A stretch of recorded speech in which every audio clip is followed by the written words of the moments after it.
In 1980 Canada, you could buy a house in Toronto for $62,000 on a single income. A gallon of gas cost 87 cents. You couldn't use a credit card at most stores because they didn't have the machines. There were only 3 TV channels, and they all stopped broadcasting at midnight. If you wanted to talk to someone, you called their house and hoped they were home. No voicemail, no caller ID, just a ringing phone that went unanswered if they weren't there. Life 45 years ago was so radically different that today's Canadians would barely survive a week in 1980. Here's what daily life actually looked like before the internet, before cell phones, and before Canada became unaffordable. The average house price in Toronto in 1980 was $62,340. In Vancouver, it was $78,000. In Calgary, it was $58,000. These weren't condos or starter homes. These were actual houses with yards in neighborhoods that are now worth millions. But here's what makes it truly unbelievable.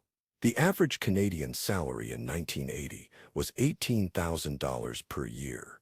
That means houses cost 3.5 times the average annual income. In 2024, the average house in Toronto costs $1.1 million, while average income is $62,000. That's 18 times annual income. The math isn't even close. A single-income family could buy a house, own a car, and raise kids on a factory worker's salary. Comfortably, the father worked, the mother stayed home with the kids, and they owned their home by age 30. That's not nostalgia. That's documented economic reality. Here's what happened. In 1980, getting a mortgage required 25% down payment and proof of stable employment. Interest rates were 12 to 14%, which sounds terrible until you realize houses cost $60,000. Your monthly mortgage payment on a $45,000 loan at 13% was around $450. The average rent for a 2-bedroom apartment in Toronto was $350. You could save the difference and buy a house in 3 years. Today's Canadians see these numbers as fantasy. People in 1980 saw them as normal. Housing wasn't an investment vehicle. It was where you lived. The idea that houses would become unaffordable to people who grew up in them would have seemed absurd. Credit cards existed in 1980, but almost nobody used them. Only 27% of Canadians had credit cards. They were mostly for business travel and emergencies. The infrastructure to process them barely existed. Here's what paying for things actually looked like. You went to the bank on Friday, withdrew cash for the week, and carried it in your wallet. Grocery stores didn't take credit cards. Gas stations didn't take credit cards. Restaurants barely took credit cards. If you ran out of cash, you either went to the bank or you didn't buy anything. But here's the wild part. Banks were only open 10 a.m. to 3 p.m., Monday to Friday. If you needed money outside those hours, you were out of luck. There were no ATMs until the mid-1980s. If you forgot to get cash on Friday, your weekend plans were limited to what was already in your wallet. Debt culture didn't exist. The average Canadian had $4,200 in total debt, including mortgages. Today, it's $73,000. People in 1980 bought what they could afford with the cash they had. The concept of financing a TV or a couch would have seemed insane. You saved money, then you bought things. Consumer debt was considered financial failure, not normal. This forced people to live within their means by default.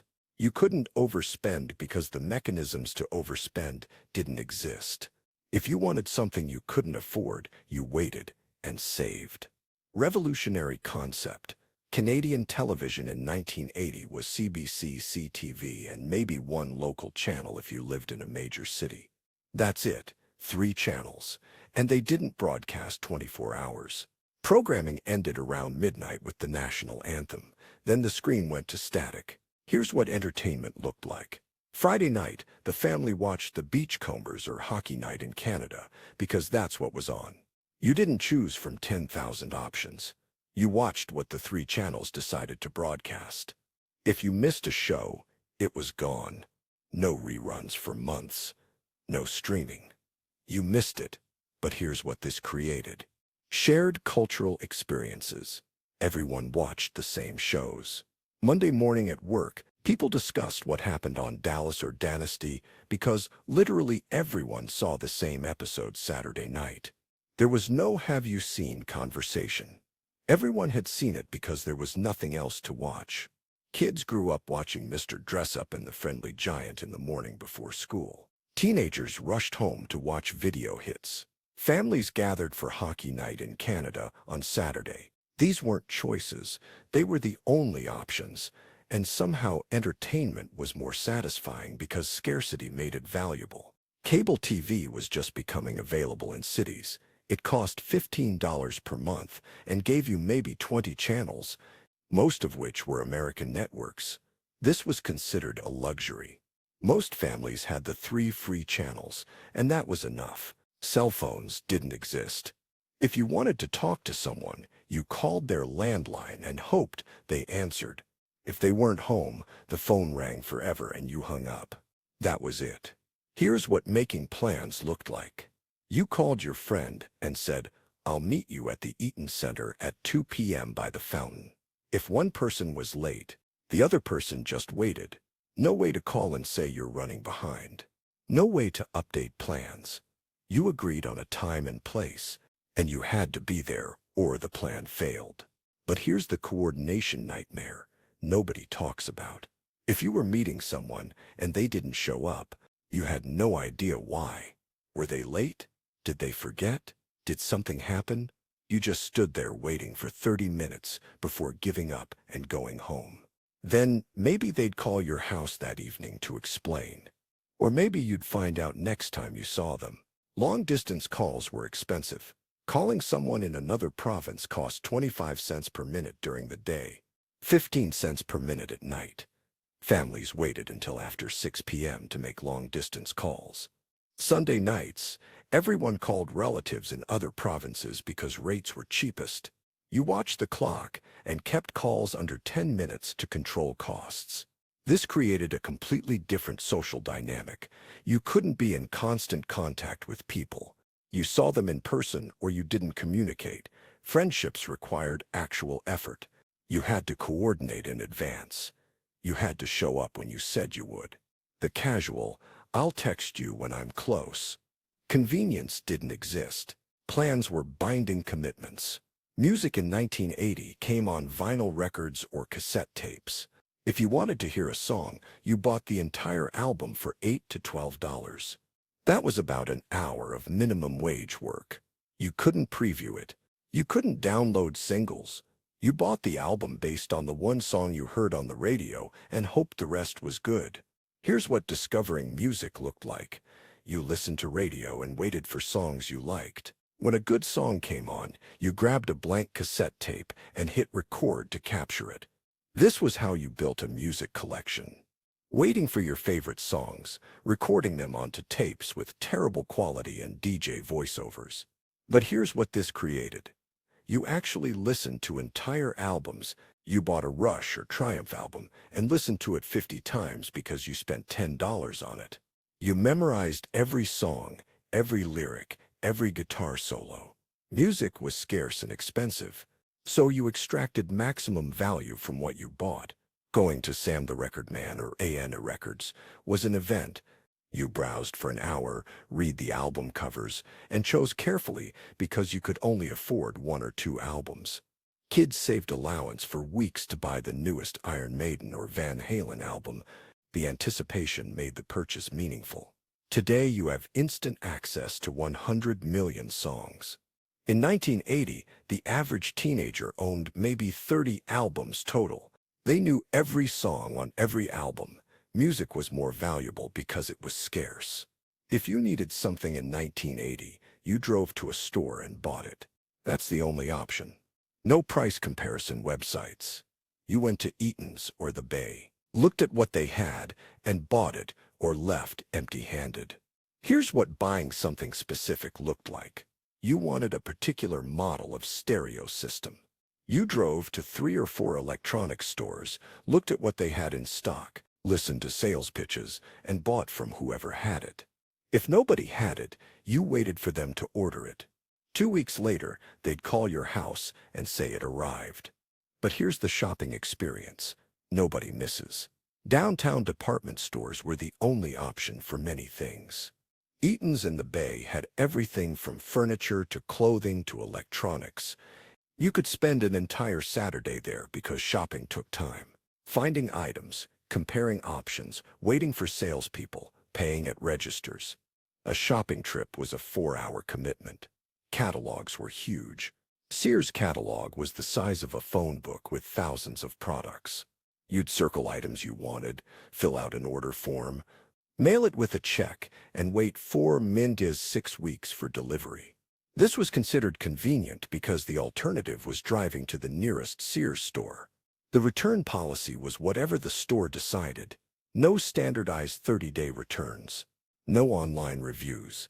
You bought something, hoped it worked, and if it didn't, you argued with the manager about getting your money back. Consumer protection laws barely existed. If you needed to know something in 1980, you went to the library.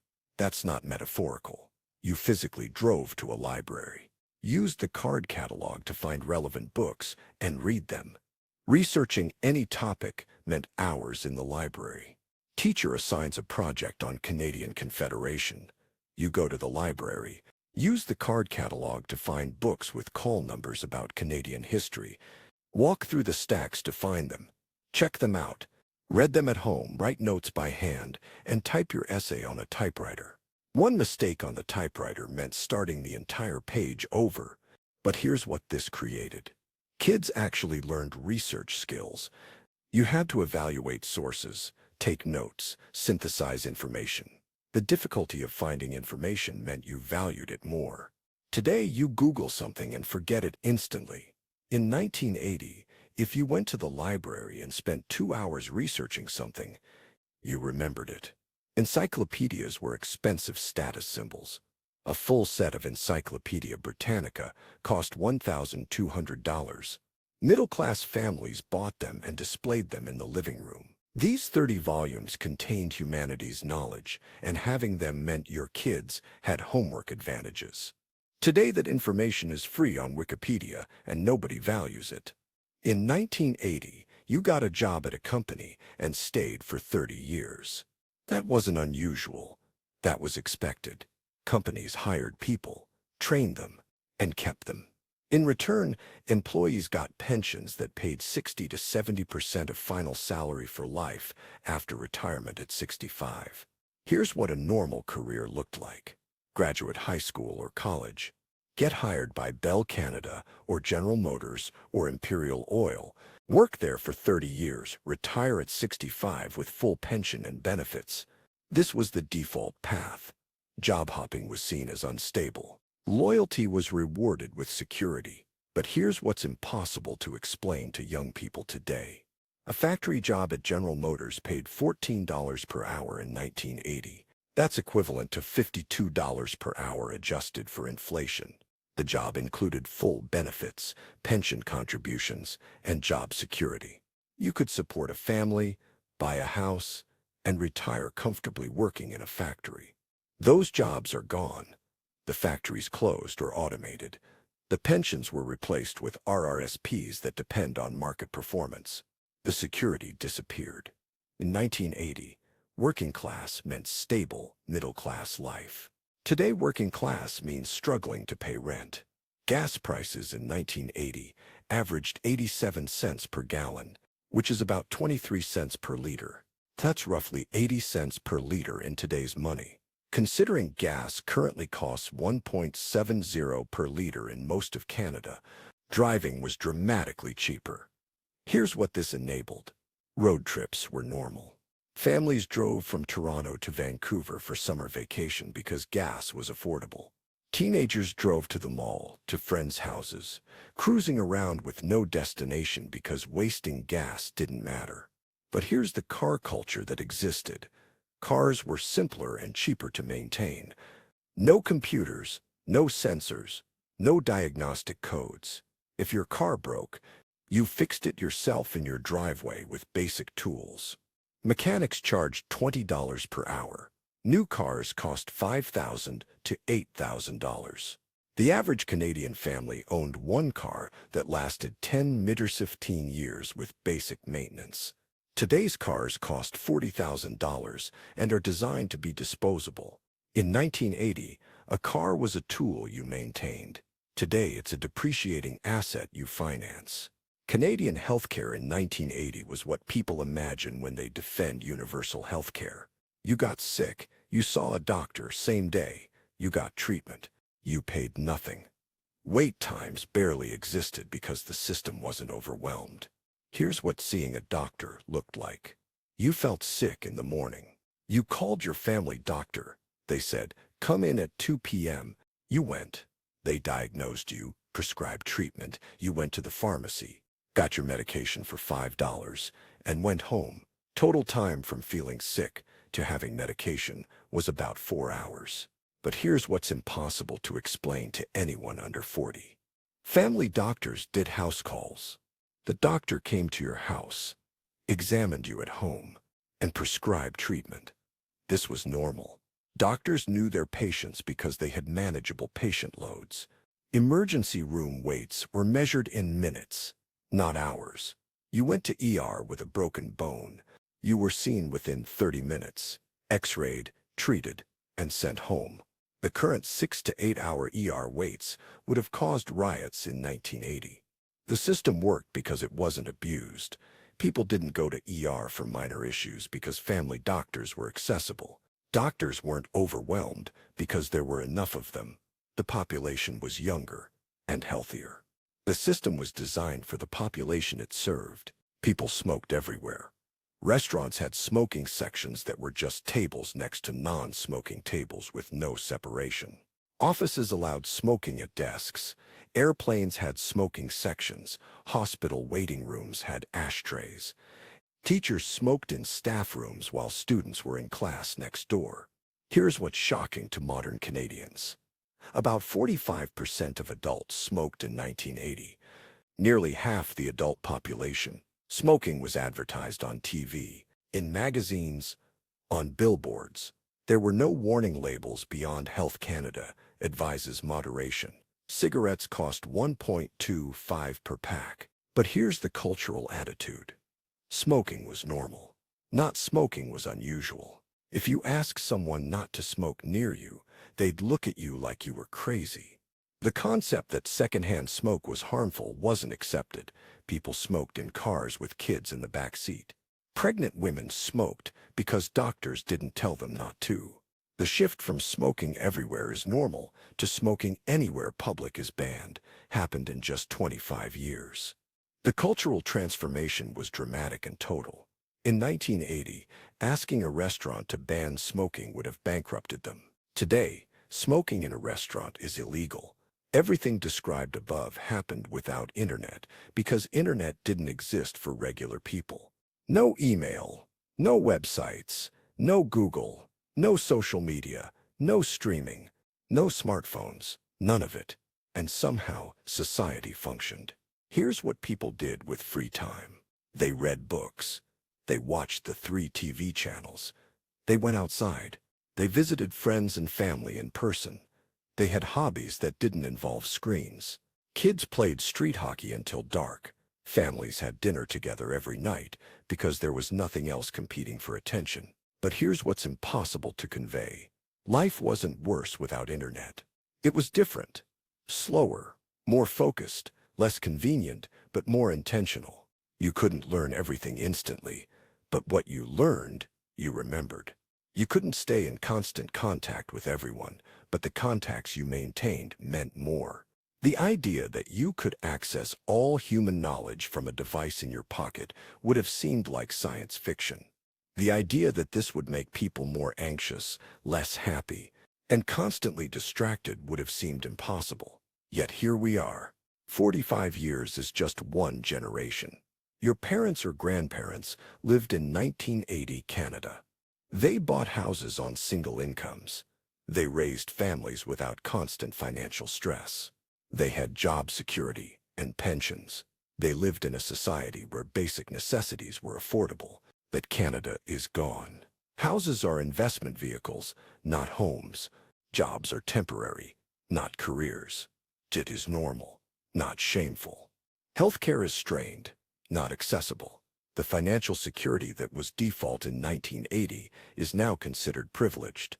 But here's what people from 1980 wouldn't recognize: the diversity, the wealth inequality, the housing crisis, the student debt, the gig economy, the social fragmentation, the anxiety epidemic. Some changes were improvements. Some were catastrophic, but the country that exists now barely resembles the country that existed then. The name is the same. Almost everything else is different. And most people under 40 can't even imagine what life looked like before the internet made everything faster and somehow worse at the same time.